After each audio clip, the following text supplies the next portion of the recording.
Hello ladies and gentlemen, and welcome back to another video. This is an educational video where I walk through everything that I'm discussing so that you guys can see the consistencies across all my games and apply it to yourself. So today we're playing in Platinum and Emerald, and we are playing against a Garen named YouTube One Arm Top. So let's jump into the action and play the game. As per usual, you guys know me, I like to control the brushes, poke out our opponents, and re-enter the brushes so that we can avoid the minion aggression. So we're gonna wait for Garen to show first. We don't want to get cheesed by entering a bush, auto E or auto Q, I don't know. And once we find him, we will enter the brushes.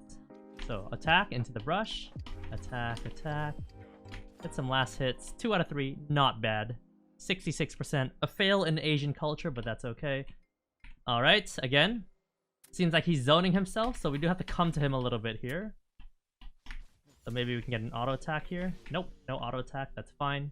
The reason why we got level 2 right away is because, off of 6 minions, is because we killed a ward level 1, that's why. So it looks like right here I can run him down a little bit. No, he left the bush. If he was in there for a second longer, he would have took a lot of damage. Ooh, misclick. Mistake, that's okay. And now we are building up a standard 3-wave crash, which is very common in top lane. After the 3-wave crash, you have 2 options. You can take a base, and you can grab an item, like a longsword maybe, or Boots Potion, depending on how well you last it. Or you can continue poking your opponents. In this case, I am going to base, after I push out this wave. Push, we're going to sell our health potion, and we're going to grab a longsword. We'll go for a longsword refill here. Longsword refill potion. If I last hitted the other minion and got 19 CS, which is after 3 waves, I would have gotten boots, refill potion, and a pink ward. But because I last hit it poorly in that situation, I am only able to get a longsword and refillable potion. So that is quite unfortunate, but it is what it is. We head back to lane, and now Garen builds up a 2-wave crash back towards us. And as he's pushing the wave back towards us, our objective is to clean up the wave a little bit and try to hold him here for next wave, which is cannon wave.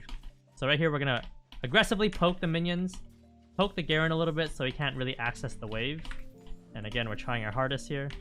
And it seems like he's just going to go for the clear.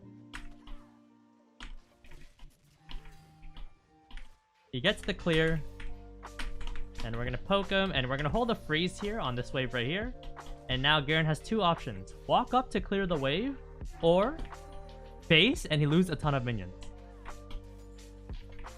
And if he walks up to clear the wave, you poke him down, and you eventually all-in him with your ghost. Because you're so far up the lane, you can run him down with your passive and your ghost. So, right here, it seems like he based. So we are going to shave the wave enough so that the wave doesn't bounce back towards him, but to slow down the push a little bit, so my next wave can come and hold the wave here. And again, I do this in every single game. Doesn't matter. Iron, gold, platinum, emerald, diamond, challenger. I will always do this on the bounce back every single time. So let's clear the wave a little bit more. Garen is losing a ton of minions right here.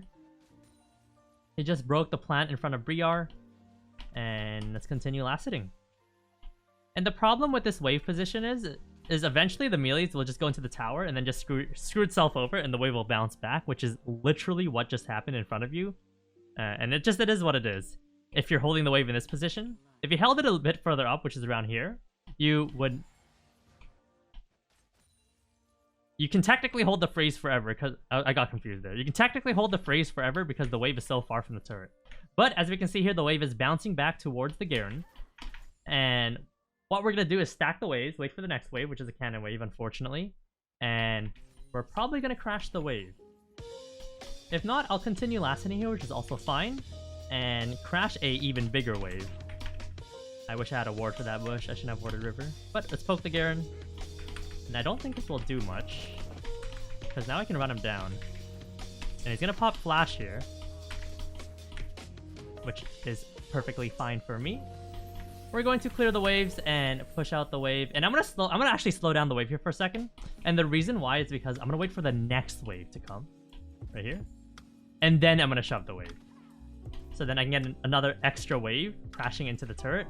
Because right there, if I let the wave crash, I don't want to deal with the turret deal with the minion wave halfway underneath this turret where my minions are also dying. I want to crash a nice big wave here so that I can now cleanly base and there'll be a nice bounce back. If half the minions die and then Garen comes back, well, he might be able to push me out, make me stop my base, and he'll just screw me over on this wave right here. So we want a nice clean push, even though Garen ends up getting a ton of that CS. It is what it is. So we're going to come back here. We unfortunately based on a wave that was a non-cannon wave, which means he can now easily push the wave. I'm going to lose a ton of minions. Normally it's around 3 melees and 1 mage that you lose if you base like that. But if you base on a cannon wave, you'll end up losing the cannon, so you'll soak up 2 melees and 3 mages still, which is still pretty good. So right here, let's try to run him down. Let's see if he greeds. Actually, I'm just gonna go for it. I know he has no flash because he just used it. I have a Katarina, God bless.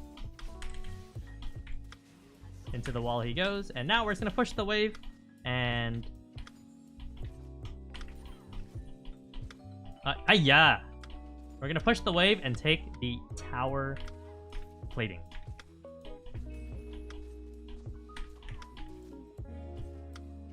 And it was very nice of Katarina to come gank us. I don't think we needed her damage to kill him. It was just a Katarina Q.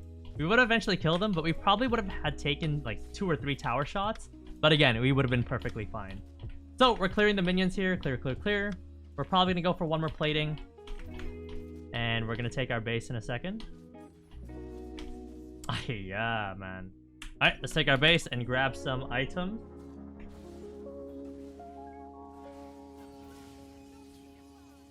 Oh, okay. Goodbye, ladies and gentlemen. Grab 2 items. My habit is making me switch trinkets, even though it makes the cooldown of the trinket higher. Habits, though.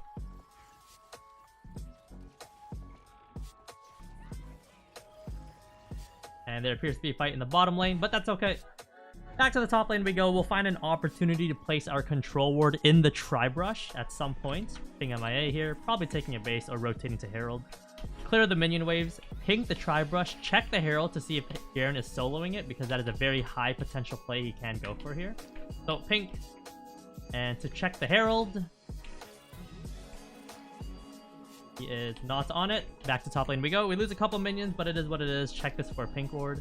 No pink ward. I know there's yellow in here for sure. I saw him hover towards that direction, and we're gonna do a 2-wave crash here because the wave is pretty much in the middle.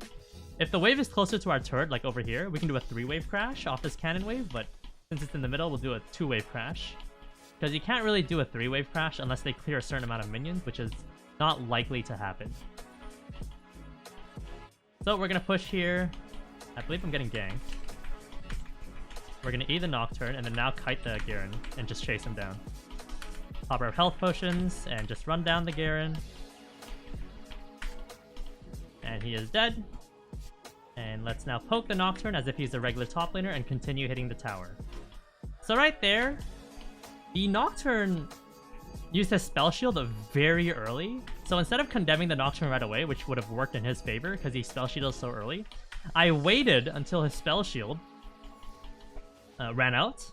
And then I E'd him away, which made it really easy because his E would have 0 chance of tethering, holding the tether, and CCing me. And from there, we're able to turn because they can't. None of them can turn around anymore. If Garen turns around, I turn around. If Nox turns around, I turn around. So I ran on the Garen, and then we simply got the kill. So the biggest thing when it comes to dealing with Nocturne as Vayne is you have 3 options. There are 3. Number 1, you can condemn immediately, calling the fact that he's going to hold his W for when he's actually directly on top of you. Which means that your E will land as he's going on top of you, which will push him away so his E won't latch onto you. The second option is to E right when he lands onto you, but that's the worst timing because he's very likely going to a W in that exact case, and then your E will just get soaked up, and then you'll die to his fear.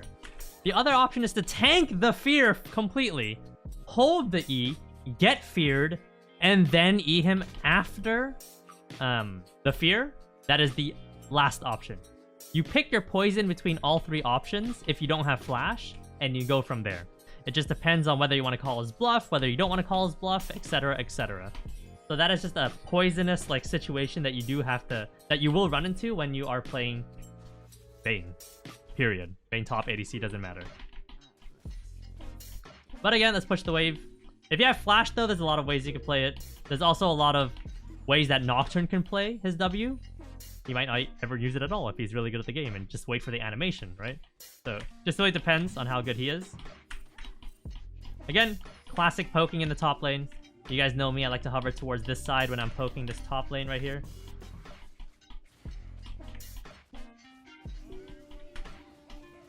Again, poking, not over indulging in the poke and tanking tower shots, just taking what I can for free and not getting greedy, poking him, and eventually he's forced to base, which allows me to get platings. Obviously, if he stays another round right here, I will go for the tower dive when he's at around 25-30% HP. But when he's at around 40% HP and you're getting a lot of chunks on him and the dopamine rush is going, you want to make sure that you hold yourself back, not do more than you can do, aka don't bite off more than you can chew, and you go from there. So right now, what I'm going to do is I'm going to purposely leave these melees alive. And what that will do is that his tower is smacking my minions while the tower is still alive. So Garen is essentially just losing minions for free while the tower is not going down. But I think the tower is going to go down here. So again, he's losing minions. And I finally do get it from that mage minion. And he ended up losing an entire wave because I purposely did not take the tower immediately. And we get a tiny advantage out of it. He loses a minion wave. W. So we are now going to base. We're going to grab a Blade of the Rune King. And then we're going to build a weird item here. We are going to buy a Galeforce. It's not my traditional item at all. If you watch my videos at all, you already know me. I really despise and dislike any other build that is not Blade of the Rune King, Rage Blade, and Wit's End. But we are going to branch out, make it a little bit interesting in these games that we're playing, and try stuff new while I still do the educational commentary. But let me explain why I'm going Galeforce this game. Because some games I go Triforce Static, some games I go Infinity Edge, Navorti. The reason why I'm going Galeforce this game is because when Nocturne ults onto me, I'm going to Galeforce away to build distance. But more importantly, I'm going to break his spell shield with the Galeforce.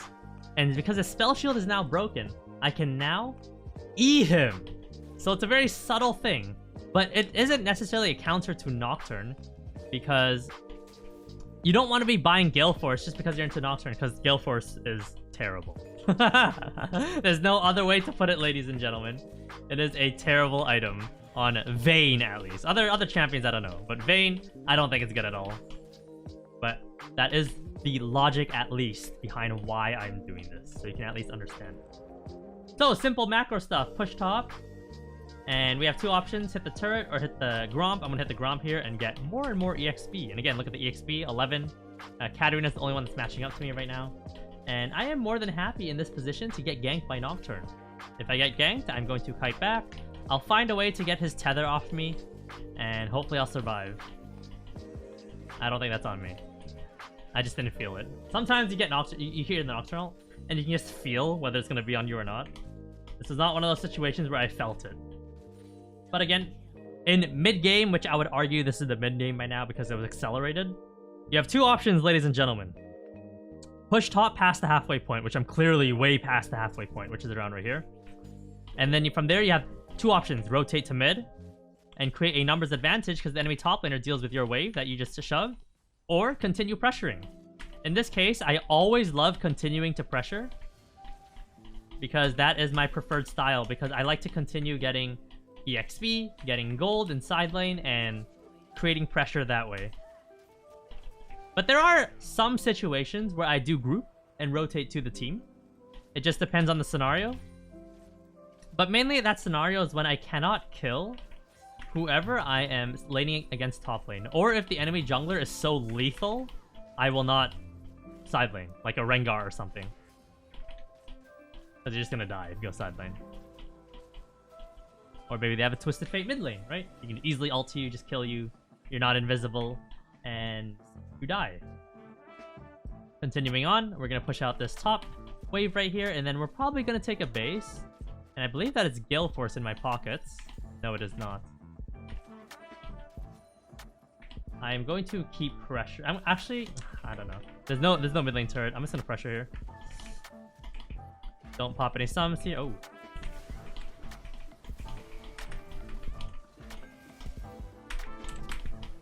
Not worth it. But whatever. Double summons, we get the Garen, we probably get our Galeforce in a second. We'll push out the wave, and then we will take our base. I don't think anyone's here. Let's keep hitting this turret. Let's see if we can... Okay, Mylea flashed. Alright, so let's continue hitting the turret here. And we might be able to get it if we commit to it. So let's commit to the turret here. Very nice. Turret down. We're going to E the Echo. And hopefully it doesn't flash on us. Let's auto him to get Blade of the Rune King. Because the next time he gets his E, I'm dead. Alright, so unfortunate. I had 2 stacks on me. I believe both of them were from Q, I think. So I was being very lazy there to not dodge. But it is what it is. We die. Let's grab our Galeforce and grab our item. So next item on the chopping block, we have Galeforce to deal with the Nocturne spell shield. We have Blade of the Rune King, which is good against walking characters. And these 2 champions are walking characters, minus Nocturne ult. Basically, what a walking character is they just walk or run. They don't have any like dashes or anything.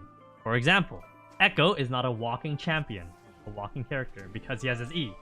Nocturne I consider a walking character until he has his ultimate, which then he'll dash on you, right?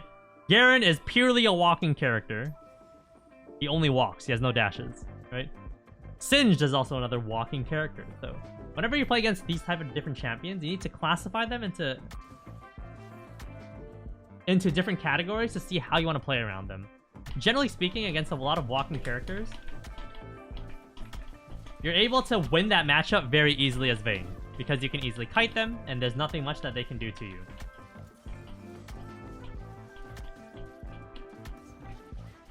So I'm gonna grab the Herald here, and then I'll give it to Briar just so that they don't get angry. But normally, Saskio is a big, massive fan. Okay, ooh, thank you.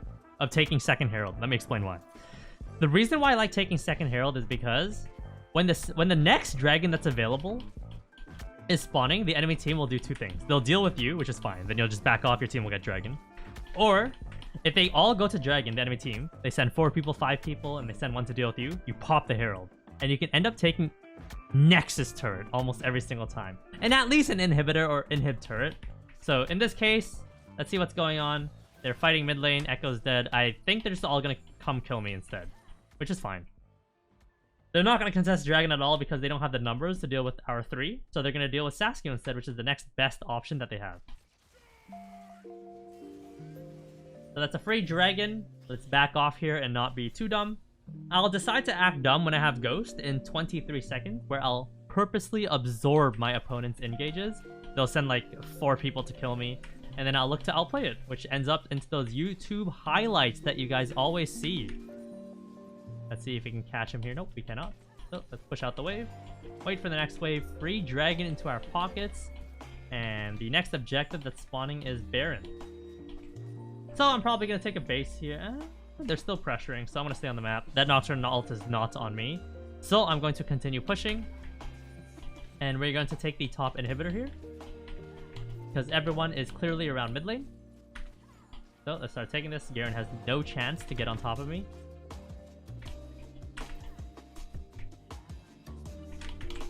And now I think he burns flash here. Ah, my bad. Alright. We did not kill the Garen. Unfortunate. So, we're going to grab this tower right here. And I think I'm going to stay on purpose just to fight multiple people for fun. So we're going to pop the Herald here. We want to have a little bit of fun here.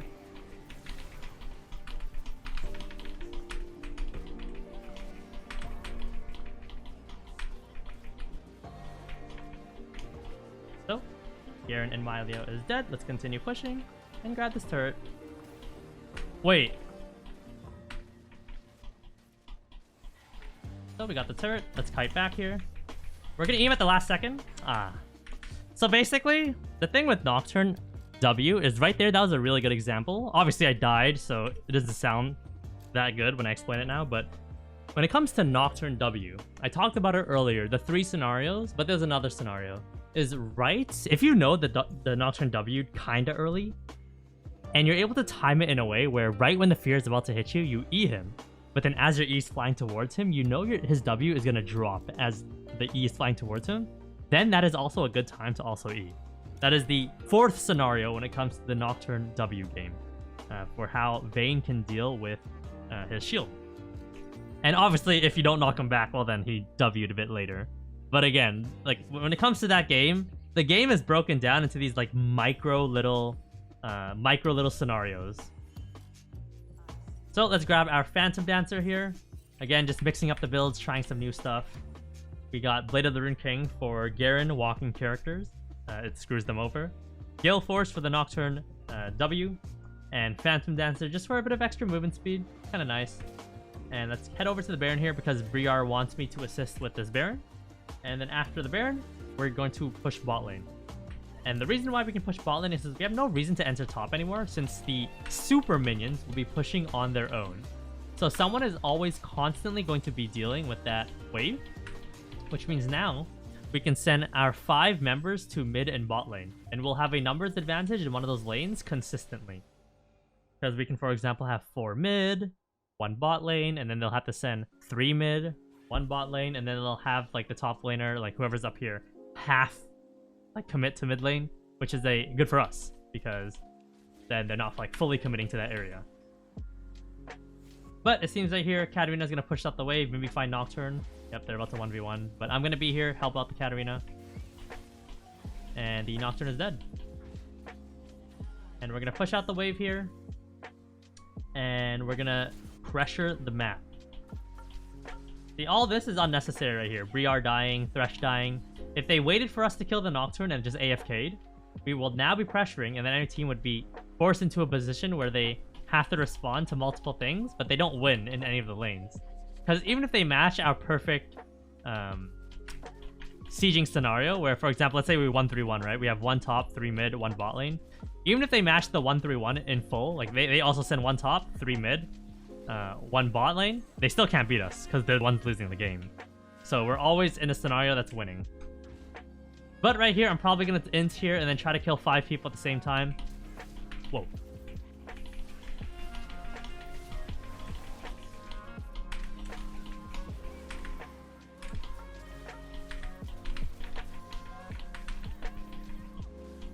So let's kill a couple people and continue pushing the minions. They overstepped their boundaries there, which was very ambitious of them. So we simply just fought back.